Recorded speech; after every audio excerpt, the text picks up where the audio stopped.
this evening. Thank you so much for joining us. I'm Liz Brailsford. I'm the president and CEO of the World Affairs Council of Dallas-Fort Worth. I love seeing a lot of familiar faces. I love seeing a lot of new faces. So this is fun. Hello. Thank you. Thank you for joining us. And we have some faces that we haven't seen since before the pandemic. So it's great to have you also. Thank you. So I would like to thank our friends at MaxSure. Shawn, thank you very much. And Matt Adson, I just got to meet you finally in person also. Thank you very much for partnering with us tonight on the Global Forum program. So thank you. MaxSure is a local company based right around the corner in Addison, and we are fortunate to have them operate in our community. So thank you. Also, thanks to NEC Corporation of America, and it's one of our council's institutional partners. And then I'd also like to thank Lockheed. Lockheed, just in the last couple of days, came back to us after a couple of years hiatus. We're thrilled to have them back. So they're our council's newest institutional member, and we're happy to have them. I would also like to thank Lucy Billingsley and the Billingsley Company. They are our fabulous Global Forum sponsor. They've been big supporters of ours through the years, and I couldn't be more thrilled to work with Lucy and her team. Mike Echoles is the CEO of Max Cybersecurity, having spent 17 years in critical infrastructure protection at the Department of Homeland Security. He served as the point person for President Obama's executive order promoting private sector cybersecurity information sharing, chair of the Communications Sector and Network Security Information Exchange, and as the designated federal official for the National Security Telecommunications Advisory Committee, which is comprised of 30 CEO-level members from defense, IT, and the comms sector, companies making recommendations to the president. Mike has also served in the various roles to develop practices and standards for transportation, security, trade, and 5G deployment. Okay, there we go. Shawn Wiora is the co-founder and CEO of MaxSure, who we are partnering with on this event tonight.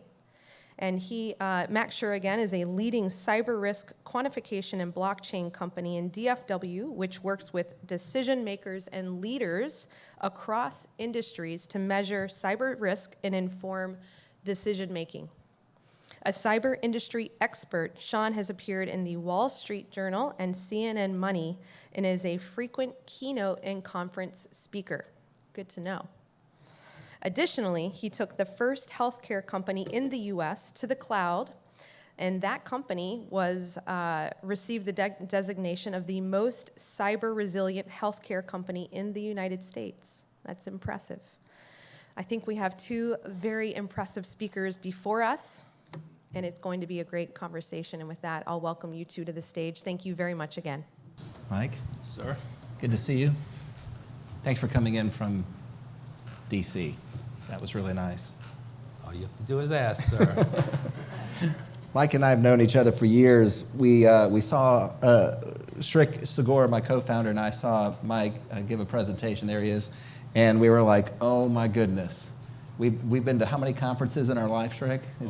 Yeah. And then we saw Mike talk, so it was great. And Liz, thank you very much. I'd like to suggest to everybody that if you're not a member of this amazing organization, why not? And there are so many wonderful information sessions, collaborations, sharing, so we're honored to partner with you. And speaking of North Texas Giving Day, one of our clients, believe it or not, it's not a sales pitch, but one of our clients, I'm doing a sales pitch for one of our clients. Is that okay? Yeah. Okay. But we have the Grant Halliburton Foundation leadership here, and y'all want to raise your hands? And if anyone wants to know more about that amazing organization, please make a point to stop by. And then one of the things that I was noticing, Liz, about your background, can we talk? One of the things I was noticing is that you spent some time at USAID. Amazing. And I thought that the vision of that organization was a great segue into what we're talking about here, which is U.S. national security, economic prosperity, and promoting a path to for recipients of that organization to be self-reliant and resilient. Is that close? Wow. So thank you for your work there. And Mike, handing it off to you, that's kind of interesting to think about being self-reliant and resilient, and we're here to talk about global cyber issues. Can't wait to get into it. Take it. Well, we have the slides. We do have some slides, Mr. And I'm actually going to stand up. And First of all, thanks for having me here. I appreciate it. I'm a cyber evangelist. What does that mean? Right? Somebody said, that sounds very religious. Well, it is, because you literally have to convince people to do the right things to protect themselves when it comes to digital security. We just assume that these things are being done for us, and they're not. And so what I always hope to inspire is that whether you have a business or for your personal life, that you are practicing personal digital resilience, right? So, next slide. Next slide. So, we are in this ever digitizing world, right? As you all know, based on your ability to pick up a phone and call somebody from your company or from another company in another country, and you get mad when you don't connect in 3 or 4 seconds or a tenth of a second. You're like, why is this taking so long to connect? And so we have these expectations of communications, right? And this world is presented us with these technologies that are driving business risk. For all these great conveniences that we have, which come about from the pace of innovation, right? Technology complexity. What do we mean by technology complexity? Well, we used to understand how things work. And now we just say, oh, it's in the cloud. It's in the cloud, right? And then the data sharing and interchange. Well, most of the ways that we make money and we do business and we create these conveniences and we move information and data at the speed of light is we partner. We partner with other companies. There's partnerships between companies and government. And we align ourselves in ways that allow us to do business faster and more profitable. And then, as all this is occurring, there's this other thing happening. We talked about the cloud. Think about that as the white cloud. Well, there's this dark cloud.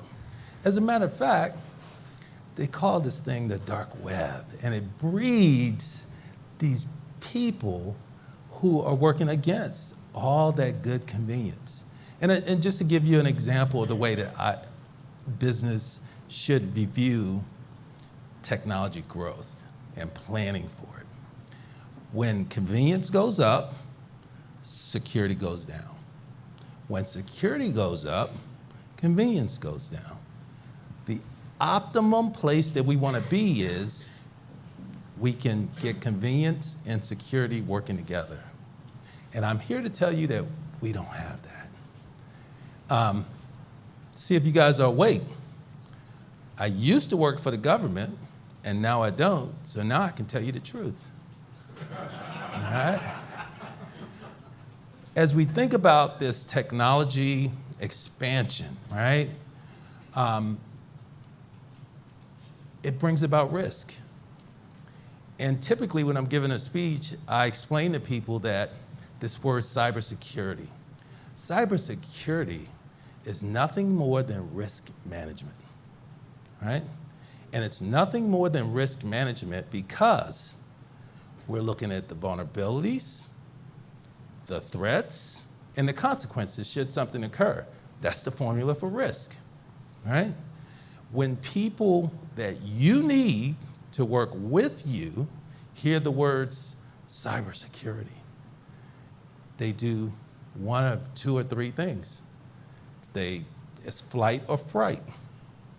But there's another addition here when it comes to cybersecurity. There's freeze. people freeze. And we don't win when people freeze. Next slide. So here's our conundrum right now. Cyber attacks and security breaches are increasing. You hear about it every day on the news. You hear about big major corporations getting breached, but they don't tell you about the person who had a business email compromise and they just lost $500,000 that they saved as a down payment for their house, and it was their life savings. You don't hear about schools that get hacked, and after they're hacked, someone has the personal identification, including social security numbers for all the kids in that school, and they're creating identities for those kids, and you don't find out till years later when those kids go to pull their credit and they have bad credit. They don't tell you any of those things. Targeting of information and organizations has become synonymous. Hackers have learned how to evade controls. And when we say controls, we're talking about security controls. That's not necessarily just hardware, software. That's also the way that you train people to act, right? And so as these things are occurring,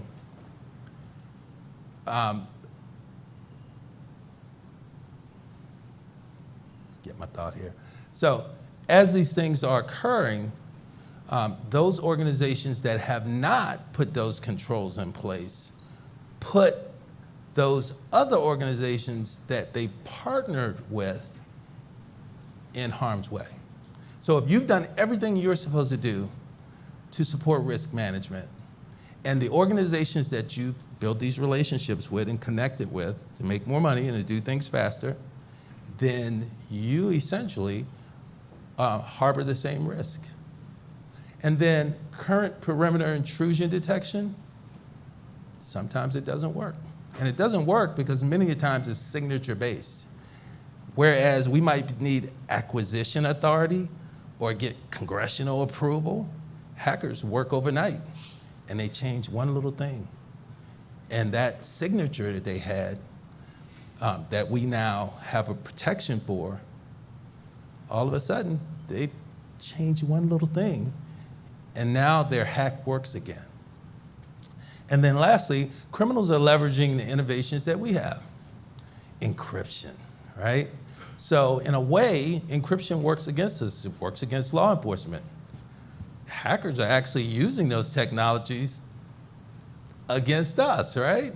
And so every time there's a new development, cloud security, cloud platforms, 5G. What is 5G? 5G is the newest platform that's going to allow us to do even more stuff, right? You'll be able to do this incredible computing, not being near a computer, right? Using this band of technology that allows you to share extreme amounts of data, right? Again, it's going to allow us to make more money, and it's going to allow us to do things faster, but at the same time, it's going to create more risk. Now, as I tell you all this, I want you to understand that the government is not coming to save you. And what I mean by that is the government's doing what they're supposed to do. They're creating training, they're creating tools, they're creating everything for you to be successful in defending yourself. But most organizations have not adopted those things. And as I said before, we have a situation where we, as Americans, nobody tells us what hardware or software to use. So I say that cybersecurity is risk management because we all get to make choices. Mike, come on. The Secret Service isn't going to come? FBI? I see them on TV. Absolutely not. No? Oh. Nope. They may show up for one of the major corporations. Yeah. In some cases. Right. Okay. But in other cases, yeah. No. You're responsible for your own cyber defense. Okay? And I will leave you with that, and we'll have further conversations. Wow. Wow. AI, ML, the bad guys have it all. They're getting stronger all the time. Let's talk about some of this. AI/ML for hackers. Wow. All right. So when technology started happening, we're going to go through a little bit of history. When technology started developing in companies, and we're all using Google or whatever, every company just started getting some more insurance, cyber insurance, to cover some of what you're talking about. And that was good for a while, but we're going to talk, and Stan's in the audience. Stan, you had a really good analogy. I think you were saying that, well, there's a house analogy, and you were saying that the door might be open. So if you're a company and you're buying insurance and you leave a door open, Stan, I think that was your analogy, right? Like the bad guy could walk in. So imagine a house with, thousands of doors and millions of windows. All the bad guy just has to come in. So I think insurance has been really a good kind of vehicle up until lately. What do you think of that? You're right. Up until lately. Do you think it's changed a little bit? Well, because of the number of claims, the cost of the insurance has gone up. And people are not buying enough coverage. Oh, clever coverage and claims. Okay, so we just heard that the price of claims and cover its cost is going up, premiums going up, coverage going down. I think it's a good deal for me. Good deal. No, seriously. Insurance companies are trying to get market share, and so they're selling a lot of insurance at discounted prices, and then the claims started to roll in, and all of a sudden insurance companies realized market share doesn't do us any good if we've got the biggest share of claims. So the more business we buy, the more business we lose, because maybe the risk isn't being written right. And so let's make that simple. Maybe the algorithm, maybe the mathematical equation is Dr. Ben Seuss in here? Could you please raise your hand? One of the world's most famous mathematicians writing in the insurance industry with honorary citizenship, right, in Hong Kong? Yeah, maybe. And this guy's just a mathematical genius. Thank you for your help and what you're doing, because the algorithms need to improve. And so we're going to talk about that. But first, if we could go to the next slide and just take a look at some data behind the facts and figures, because I think all of us are going to want to know if all of a sudden State Farm or Geico or whatever tripled your car or tripled your house overnight, what would you do? What would you do? Sir, would you find another company? What if they all did it? Okay, I'm going to suggest that that's happening in cyber insurance, and it's no bueno, okay? It's really kind of a big challenge. And if you're in a company, if you're operating a company, you might be relying, Syed, you and I have talked about this, right? What's happening over where you're at with your clients? If they don't have the proper protections in the company, they're not going to get insurance. Right. That kind of ties in with where Mike was going. If they don't have the proper protections, if every door is enclosed, but wait, what if you have kids? Are you sure the kids are going to close all the windows? Come on. We all know that if we're running businesses, we have employees, and I'm not saying they all behave like kids. Some of them do. Some do. Come on. You know what I'm talking about. You've got some kids. They leave the door open.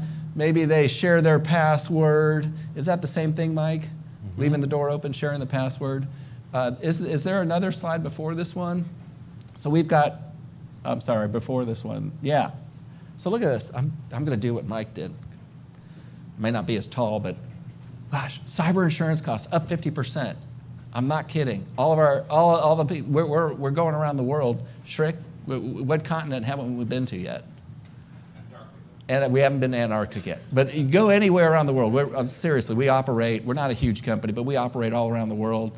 Everybody is saying that their insurance in cyber is going up 50%, insurance premiums, and guess where they're going? This is not the Bitcoin chart. And if you were buying insurance, you were hoping it's the Bitcoin chart because it's going to crash. It's going to go back down to 20. Guess what? It's going the other way. So we've got higher premiums, lots of exclusions. Mike, you were talking to me last night about one of the exclusions. What was that one? Sure. Let me give you a fact first. If we used all the best practices available, we would kill 80% of all breaches. However, no one can get to the 20% solution because of about 15,000 issues. The insurance companies have said, we're not going to pay those claims if you don't stay in compliance with good cybersecurity practices. So there's a clash occurring, right? It's a big clash, and the challenge is huge. So the cost is going up, exclusions everywhere. Like you have to be, what is it you do, Jordan? Law. Yeah, your law. You have to be like a lawyer, like Jordan is, right? To really understand your cyber insurance policy. Have you ever bought a mattress and compared two mattresses against each other? Can you do that? There's the details. There's so many details. And Shawn, did you read about Lloyd's of London?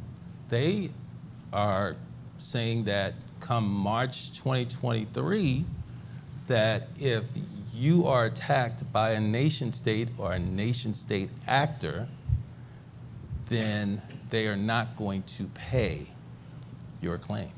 Okay, so riddle me this. How do you know if it was a nation state? Oh wait, maybe the insurance company says it's a nation state, and maybe you say it's not, but who's right? Jordan, who's right? Whoever represents. Whoever Jordan represents is right. What's the name of your firm, Jordan? Greenberg. Okay. Maybe they've got a pretty good track record. In fact, I'm going to say that they've got one of the best track records for winning those kinds of cases in the world, no doubt. Look it up. Don't take my word for it. All right. So the next slide, please. Thank you, Matt. Anybody want a taste of cyber pie? So what's cyber pie? Let's talk about this just for 2 seconds. So one of the things what's happening in the industry with what Mike said, the attackers are getting way more sophisticated. It's getting harder to keep all the doors. You have employees, but they act like kids, so they leave the window open, and the bad guys get in. Do they have to get in all the windows or just one? Just one. Just get in one. So you've got a lot of risk, and with companies going digital, going mobile, going social, who hasn't done that?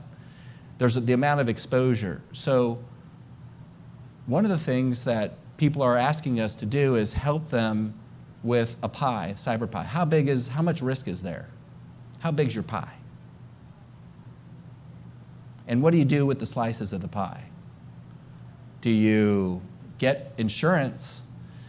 Yeah, you're going to get some insurance if you're a company. Do you remediate, which means you throw money at technology and training programs? Or do you accept some of it as well? So yeah, maybe you do all three. And how much of that? Is it equal? Is it balanced? These are really challenging questions, don't you think, Stan? Yes, keeping you awake? Okay. But wait, didn't we say insurance was getting more expensive?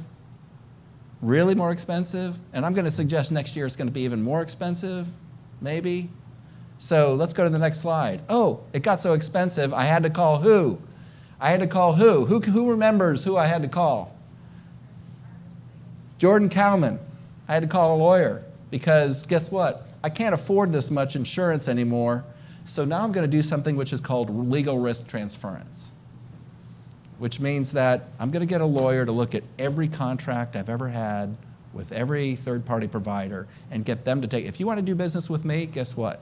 You're going to take, if your software, if that Word document that you sent to me has a virus in it, and you're doing business with me, and you corrupted all my systems because that little document or whatever. So these lawyers are really good. I think Greenberg Traurig is one of the best in the world. And they have the ability, and other companies have the ability to do that. This accepted risk, this is called an unfunded liability. Any CFOs here, finance people? Diane, I think you're kind of a acting CFO-ish, kind of a little bit, right? You know about unfunded liabilities on the balance sheet? If you're, what's that? Yeah, retirement accounts. So how big is the pie? Before I wrap up, I'm just going to say that this is a global problem. We're here at the Global Forum, right? So when we're in Eastern Europe, when we're in the Middle East, I was in Kuwait up until Saturday night of last week, maybe Sunday morning. I'm going there again Friday? Yeah, Friday. Kuwait, Dubai, Abu Dhabi. Then off to Stockholm and getting a lot of miles. American loves me.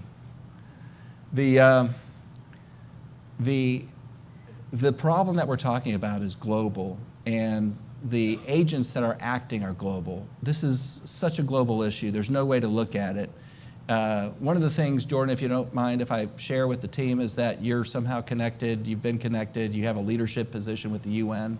And I always thought that the UN or that kind of organization. So one of the questions that we asked is there an organization? Mike, you mentioned that there's no one really that's going to, and as we look around the world, and we look at the UN, we look at these other organizations, and Liz, we invite a collaboration starting here, starting now with the DFW chapter on is there an organization that can help foster some activity that would help resolve some of this the global issue here.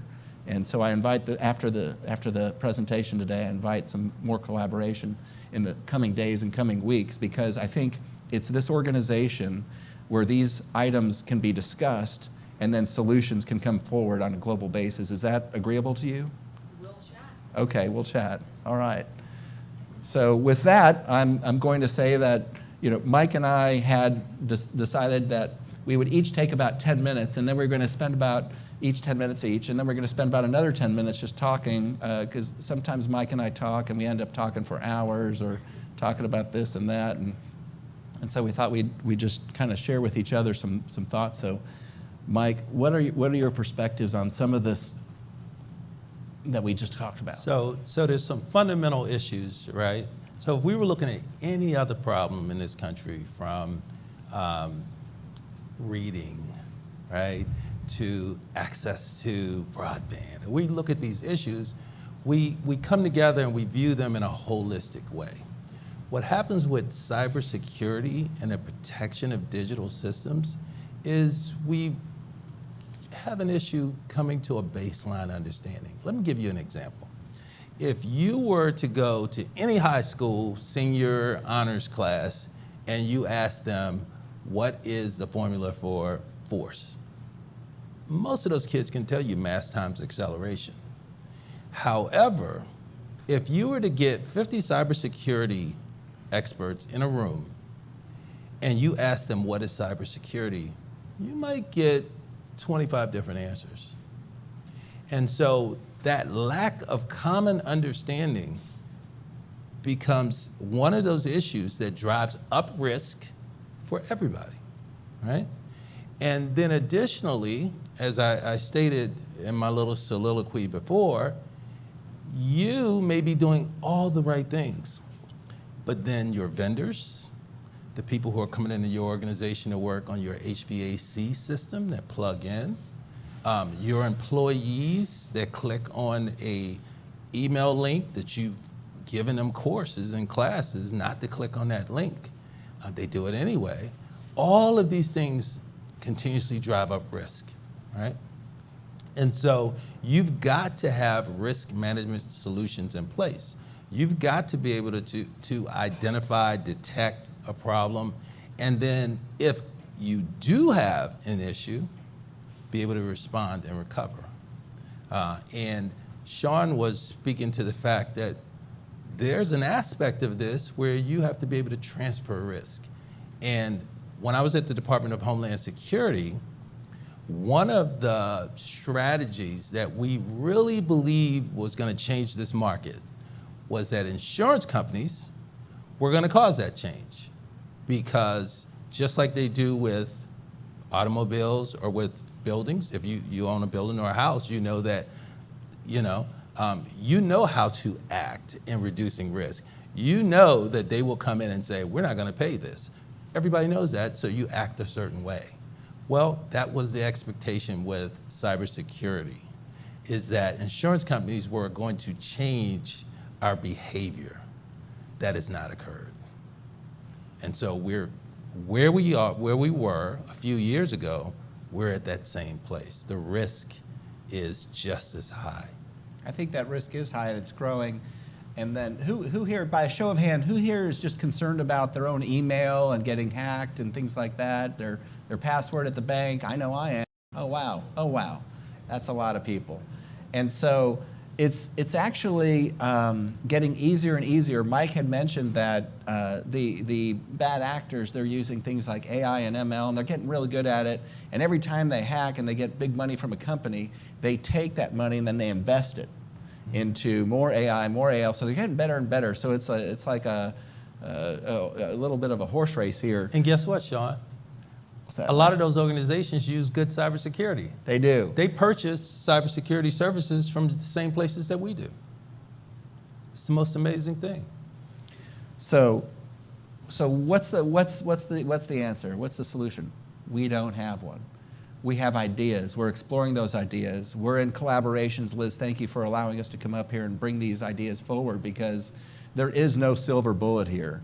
I'm on stage here with Mike, and I've been on stage with the Secret Service. There's a guy named Justin Miller. He and I have been on stage several times. Strick, you've seen that. He's said many times, try to be as best you can, and make sure that the kids close the windows before they go home at night, right? And all of that stuff. But there are going to be mistakes. So if you're a company, it gets to be a little concerning that there isn't. Mike mentioned something about risk management. We're obviously a proponent of that. But really what it is if you're a consumer and you're looking at your passwords, and I know that there's some folks here that I spoke with before the presentation that is their concern, I would suggest change your passwords, write it down, keep a log, all those things, because those are really helpful things to do. And if you're on maybe an old platform, consider upgrading to a new platform, all those things. But really, from an enterprise perspective, there are a couple things I wanted to just share. I think, Mike, we had talked about the combination on the insurance side.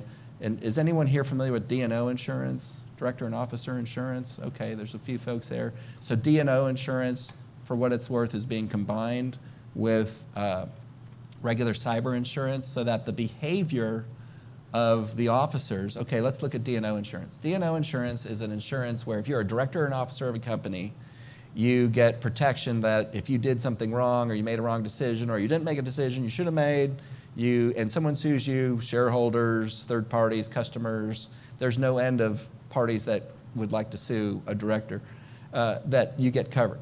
Now, that kind of helps with those types of things. But if the insurance company wants the behavior of the director or of the officer to align with the decisions to make sure that their company is acting and investing correctly, then that's where the D&O kind of comes. So we're kind of seeing, in terms of the future of cyber risk and cyber insurance, we're kind of seeing what Mike suggested is key. It's behavior at all levels.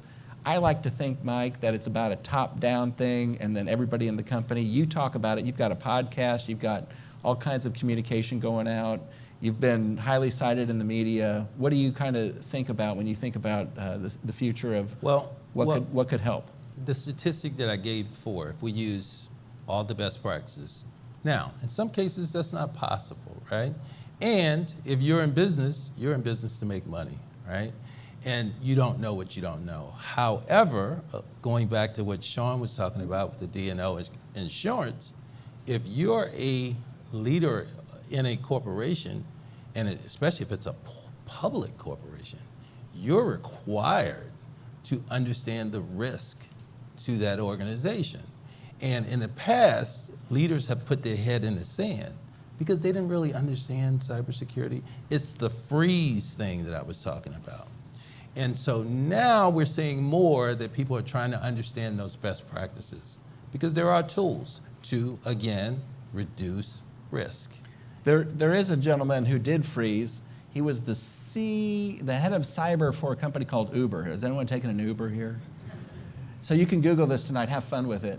The head of cyber for Uber decided to freeze. He got some bad information, allegedly, according to the articles, blah, blah, blah, and didn't bring it forward. Froze. Love that you're bringing that forward, because sometimes, and all of a sudden, he's not only is the company being sued, but he's being sued personally. They pierce, I don't know, it's called piercing the corporate veil. Well, how do you describe that, Jordan? Keep piercing the corporate, come on, I don't know. It's a law thing. Something like that. So now he's being sued personally. There's shareholders that are suing him personally, co-workers, and at the end of the day, I feel bad for the guy, because he's an IT guy. He got some bad information. He froze, and now it's, oh my God, he's in some dookie. And so he settled with the insurance company on a certain amount of coverage. They're going to defend him for a little while, and then the insurance company said, no, you're on your own now. So who knows what's going to happen? It's a very challenging subject. It's because of organizations like the World Affairs Council that we can have these kind of descriptions and conversations. And Mike and I are going to be available around afterward. We're going to do some Q&A now for a little while, so we're wide open to any question, regardless of where it's coming from. But it's because of so if I can just say before we get into Q&A, if you are thinking about a membership here, I highly encourage it. It's not just this issue, but we need help. Mike and I are always open to ideas about ways to help ourselves, and we collaborate, we help our clients, things like that. And so we are thankful for organizations like this to be able to have this conversation and hopefully get some ideas from the audience here. Okay, with that, we'll start some Q&A. Okay, we've got Mr. Fox. What is the number one thing? What is the number one thing that you see as the future answer to? Could it be, like, for instance, in passwords, like retina technology or fingerprint, or do you see something that's going to make a major difference on the near-term horizon on your business? So you're talking about technology? Technology, but to keep people out from, essentially to keep people out from hacking in. So let me, again, I don't work for the government now, so we can have a real conversation, right? Okay, yes. The reality here is, think about the abortion issue. Think about the school issue. Think about the book issue. We don't agree on anything, right? So now, think about how we can actually fix this situation. They've actually talked about an Internet 2, which would be more secure. The issue is that no two parties can come together to agree on doing it. Somebody somewhere, some big company, Google, Facebook, you go down the list, somebody loses something, right? And because of that, nothing happens. And so that's why we like getting out here and talking to companies and talking to people and individuals, because it's incumbent on you to protect your own environment and protect your own welfare and the welfare of your family. When we talk about the government protecting critical infrastructure, your critical infrastructure is your family and your community, right? And so you have to do that. In terms of technologies, there are technologies in place where you don't necessarily have to use passwords. There are technologies in place that allow you to do encryption. There are technologies in place that allow you to put security on your website. They did a study of Fortune 500 companies, right? When you see that HTTPS, the security piece, when you go to a website and it tells you that that site is secure, of Fortune 500 companies, we know they have the money, right? There were like 200 of them that did not have security on their website. So I guess, Mike, even if there was a silver bullet, we know HTTPS does work.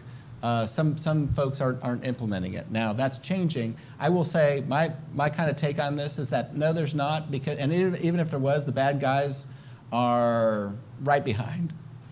So it's cat and mouse all along. So what we would suggest is that, and I'm happy to talk, afterward about, Gmail and personal stuff a little bit more. We don't do that, but I just have some places to direct. is that there really is no technology. So be safe with your passwords. Be safe, all around with your bank accounts and everything. So what we typically recommend is defense in depth. What does that mean? That you're not depending on one solution, right? So for instance, every time I do a transaction on my bank account, right? Legitimate transactions that I do, I get an email that says, you just spent $12 at such place. Those types of things don't cost you anything, right? The technology that your bank has allows you to get those kind of notifications. And so when you start living a digital secure life, you start putting those little things in place. And as you put those little things in place, the risk goes down, little by little. It doesn't mean that you won't have an issue. It just means that you have reduced your risk as much as you possibly can. Thank you for this. I think we have, we all know to a certain extent the reality that we live in, but this is definitely eye-opening and probably is going to give us all nightmares tonight. But wanted to get your take on LifeLock, LastPass, these type of password managers. So if you don't want to write down your passwords. So what's your take on that? And then also, we know that state-on-state cybersecurity theft, they go after. So our government's going to go after the government of China and so on and so forth. But what happens when you have non-state actors or a state, but let's say non-state actors who go after an individual? I don't think that our government is going after these people. So what's to deter them from doing it in perpetuity? Or what's being done? Because I don't think we have jurisdiction over there. Well, yeah, I'll start with the second question because, well, the first question is those passwords, many of those password protector locker things, many of them have been hacked and breached themselves. So that's just my 2 cents on that. I wish everything was perfect and it's not, but where's Dorothy? I'm thinking Oz right now. But there really isn't a whole lot. They might be better than, having your email password, on your website and then protect. But I really don't look. The data doesn't really support that they're foolproof. Okay, on the state actor thing, we're at undeclared war, declared war, however you want to look at it, and cyber warfare is in play. So this is what we're dealing with. This is why I thought it was so great that Mike said yes to coming, and I thought it was so great, Liz, that you invited the conversation because this is a global issue and we're being attacked by foreign adversaries. And then your question was kind of leaning, is the U.S. going after others and are people, targeting individuals? All of that's happening. All of that's happening. And the U.S. has said that they're not taking the offensive approach. But Mike, you're not in your role anymore. So can you tell us the truth on that? Sure. So let's go to this is the World Affairs Council. Let's look at NATO. So NATO has something called Article 5, which says that if any NATO country is attacked, we all get our boots on and we go and defend that country. Well, what about cyber, right? There are essentially acts of war that have become normalized because if, for instance, we attacked China because they hacked us, no one saw that happen. There's a complexity to this, right? If somebody plants a bomb somewhere, terrorism, after 9/11, we're 9 days from the anniversary of 9/11, we all can see something, right? When we have some of these cyber attacks that steal information and debilitate systems, the average person can't see it, right? So politically, it's not an expedient thing to publicly go after that country. But in terms of this idea that someone is attacking us, we're probably attacking them too, right? Someone is stealing our data, we're probably stealing their data too.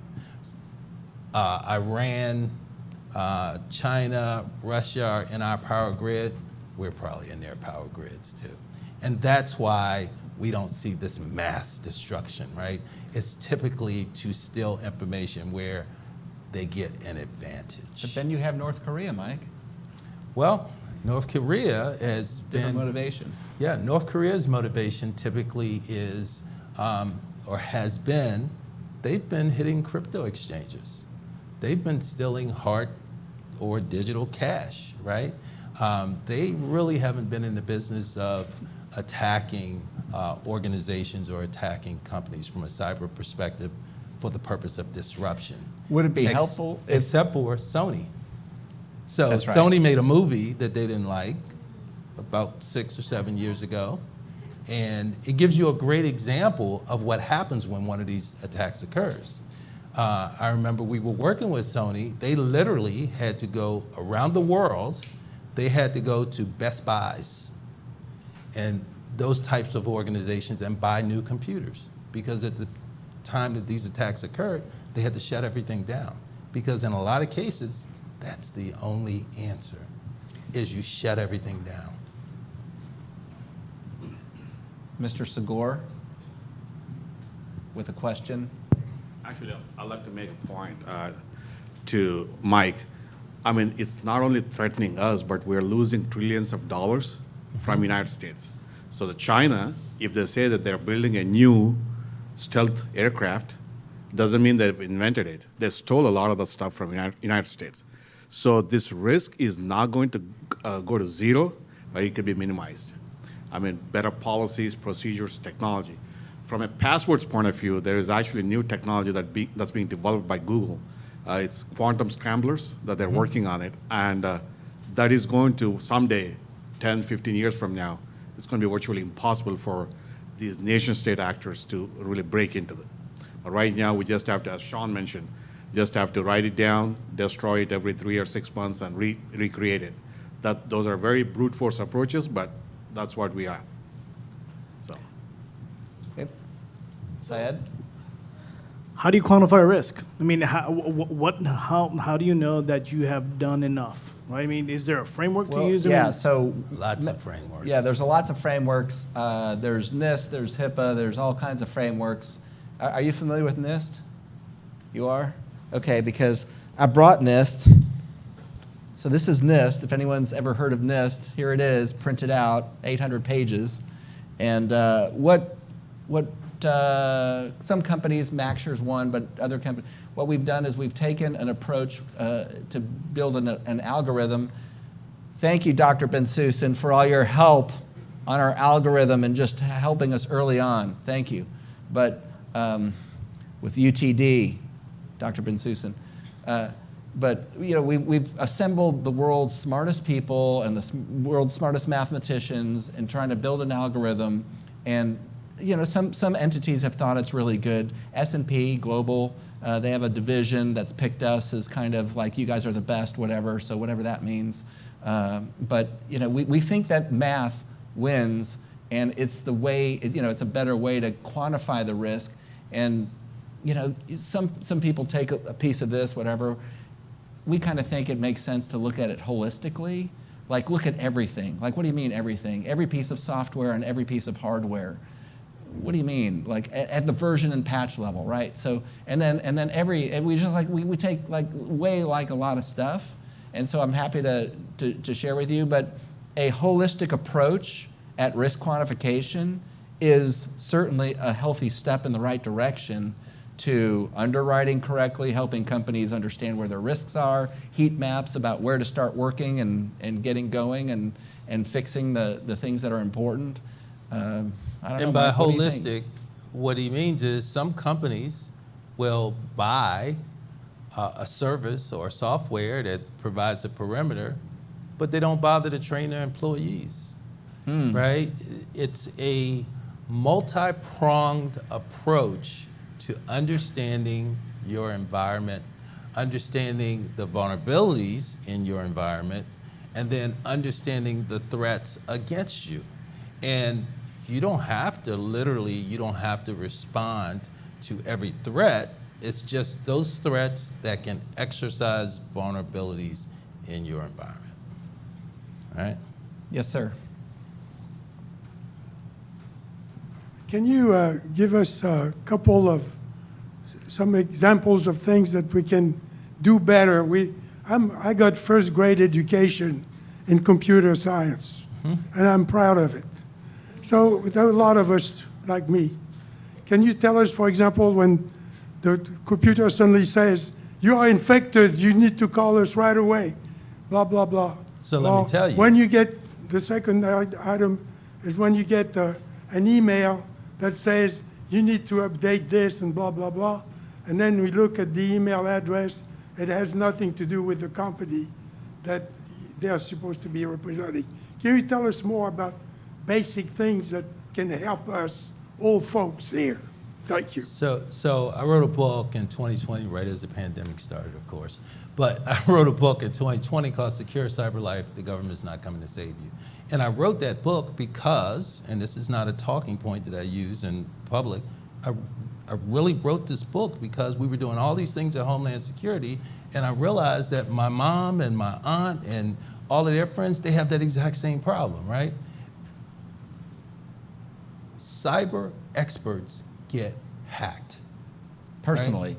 They Their personal personally get accounts. hacked. Yeah. So you can imagine how difficult this is for the average person, right? PhDs, Mike, right? PhDs in they get whatever. hacked. Yeah. So here's the first thing you need to understand.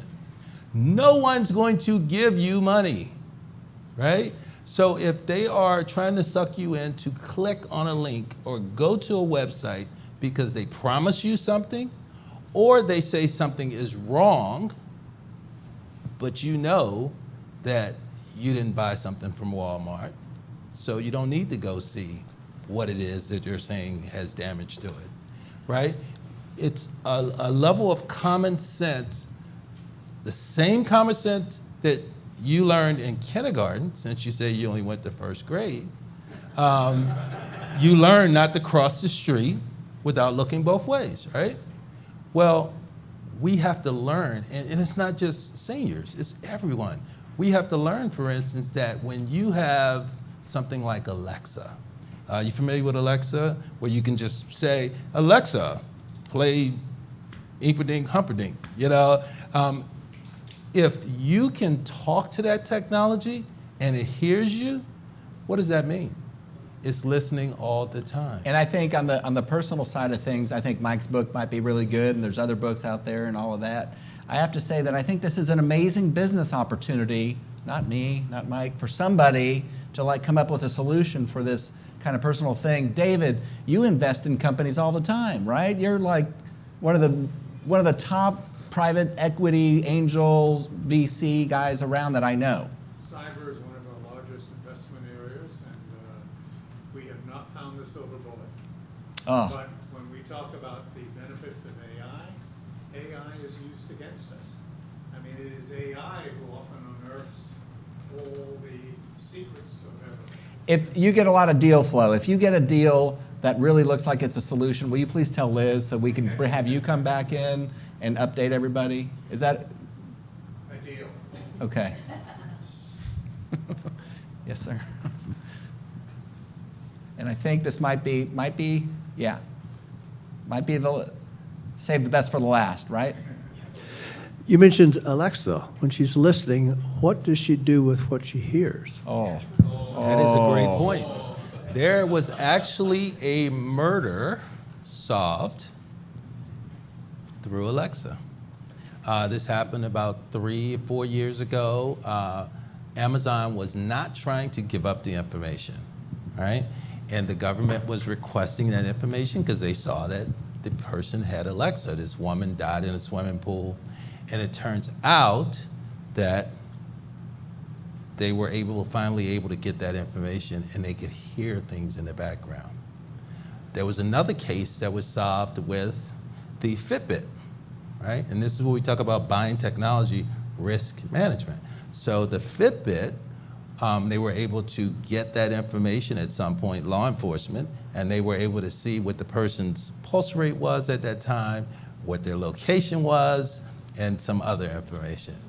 So we come back to this same theme. There's no silver bullet, it's just risk management. And every time you get an opportunity to learn a new approach and your approach may be different from Shawn's and mine, and depending on what your values are.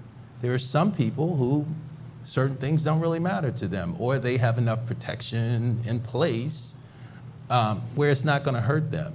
And that same thing may hurt someone else in a very bad way. So for each of us, we have to understand these technologies that we're And there's using no and the insurance risks. really for a consumer. I think there's a few companies coming out for cyber insurance for consumers. I don't know too much about it. We're more of a commercial company. But I would, if you're interested, I would explore those. There's a lot of research available. There's no silver bullet. This is a global issue. World Affairs Council can be thanked. Liz, thank you. And your team, amazing team. Can we have a round of applause for Liz and her team? Thank you so much, Liz.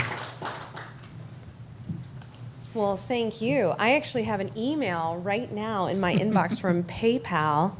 It's one of the most realistic that I've ever received, and it said that I am about to have $500 debited from my account. So I did not click on anything, but I did go to PayPal in a fresh browser and logged into my account, and surprise, surprise, everything seems to be okay. So anyway, thank you for that enlightening and scary conversation. This was great. I appreciate both of you.